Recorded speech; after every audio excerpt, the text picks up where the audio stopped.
وبه قال حدثنا ابو النعمان قال حدثنا مهدي بن ربيع معقي بن بينه قال سمعت محمد بن سيرين يحدث البعض بابن سيرين عن ابي سعيد الخدري رضي الله تعالى عنه عن النبي صلى الله عليه وسلم قال يقول ما من قبل المشرك فيقرؤون القران لا يزال ساقيهم يمرقون من الدين ما يمرق السهم من المنيه ثم لا يعودون فيه حتى يعود السهم الى فوقه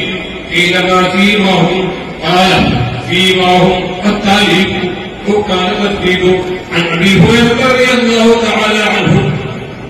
قال قال النبي صلى الله عليه وسلم كلمتان حبيبتان للرحمن خفيفتان على اللسان ثقيلتان في الميزان سبحان الله وبحمده سبحان الله العظيم. بسم الله الرحمن